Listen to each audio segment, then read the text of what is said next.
Greetings everyone, and welcome to the next in a series of music home education for the Highland High School Choir program in Medina County. I'm at a park I've been to before, Austin Badger Park, and I don't like to repeat a park, but I'm repeating this one for reasons. First of all, it's because the sun is shining, and the last time I was here that wasn't the case. But the next reason I want to come back to this park is because of my first experience here and how it ties into today's lesson. My wife and I were looking for a place to go for a walk back last summer, I think it was, and we decided to come to this park. Well, we weren't prepared. And why I say we weren't prepared is there are some aggressive paths at this park where you're going to have to work hard. You can't be in like some dress casual and going for a lazy saunter. This is a significant, there's some significant paths here. And that's about today's lesson, is how you have to be prepared in terms of the world of music theater. Let me tell you what I mean. Sometimes you're like a junior and you may say to yourself, I've got an idea. I'd like to go into music theater. Well, you got a lot of catching up to do. But even though it's a lot of work, I hope that in this video, I'll show you how to get yourself from here to here. You see what I did from the bottom of the bridge, way down there to the top of the bridge? That was a lot of work, but it's for education. First of all, this lesson might feel like it doesn't apply to you because who's all going to go into music theater or wants to go to music theater? And I get that, but at least it might connect to you if you go and see a show. You can think about those people who are on the stage and they've made it for that show. They've done all the training and they've made it big. I'm on the Broadway stage. It helps you give an idea a little bit of what they went through to get there. There's one inescapable truth. You just have to be awesome. That's all there is to it. There's all these different ways to be prepared, but in the end, you just have to be awesome. Now, here's a disclaimer. It does happen. You know the stories. It happens in sports. It happens in the performing arts, that there are people who just have some natural gifts. They don't have a lot of training, but boy, they're really good. And they happen to be at the right place at the right time, and the right person saw them, and boom, there's their career. So that's okay, but that's not a plan. After all, the Scout motto is always prepared. It isn't often lucky.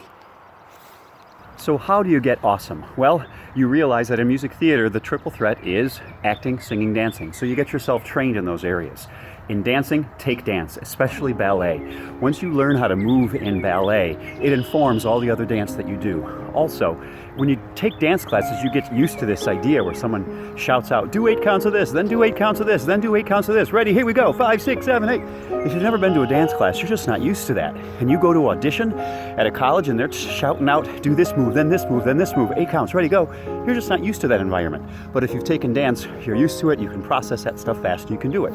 So that's how to be prepared in dance. In voice, of course, get yourself a voice teacher. But let your voice teacher know that this is your idea. You want to go into this. A lot of times students don't inform their teachers what their plans are, and the teachers could have been helping them in special ways. So be open with your teacher about what you want to pursue. You want to be a pop artist, you want to do Broadway, let them know. And finally, as an actor, be in lots of shows, lots of places, work with lots of directors. Don't just do your high school shows, no matter how good they are.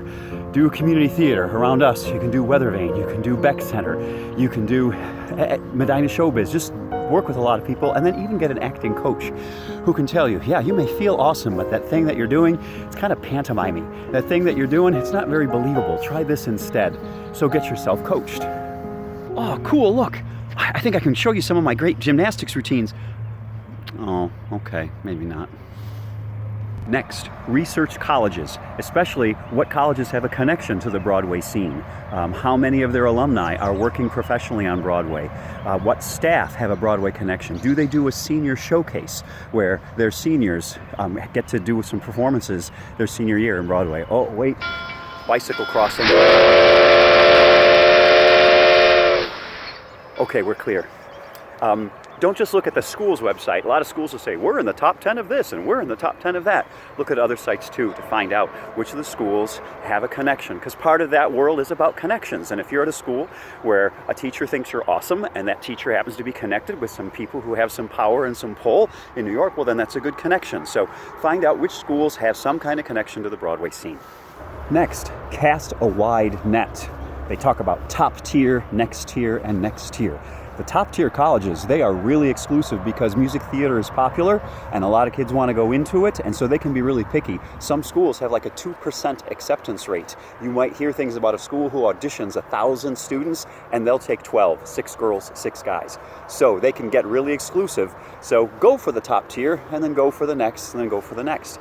As you're going for all these different schools and you're spreading a wide net, realize that there's some costs. Everything has an application cost, everything has all these different fees. But there is one way that you can also cut down on costs, and that's the next item, which is Unifieds. Unifieds is a thing where a whole bunch of colleges go to one location, Los Angeles, New York, Chicago, and the colleges go there. And then you can go there and audition. You schedule auditions and you find out when the slots are available, and you can spend the entire week of Unifieds auditioning. Monday morning I'm auditioning at this college, and then Monday afternoon I'm at this college, and Tuesday morning I'm at this college, and then Tuesday afternoon I'm at this college. All of them have come to the one location, and it's called Unifieds. Before you even audition, most colleges are going to have you participate in pre-screens where you have to send videos. A video of you acting, a video of you singing, a video of you dancing, and then they have specific requirements. How long, what type of songs, what type of music, what the camera shot size should be. So you have to send in these pre-screens, and then some of them will say, don't even come and audition for us. Or some will say, okay, we want you to audition for us. So that's a thing, pre-screens before you even get to audition. Oh, hey, look, there's these platforms here, and I do this really cool thing here. It's a big parkour routine. I'm just gonna jump on the platforms and show you how it's done. It's really pretty cool. And we'll do, oh wait.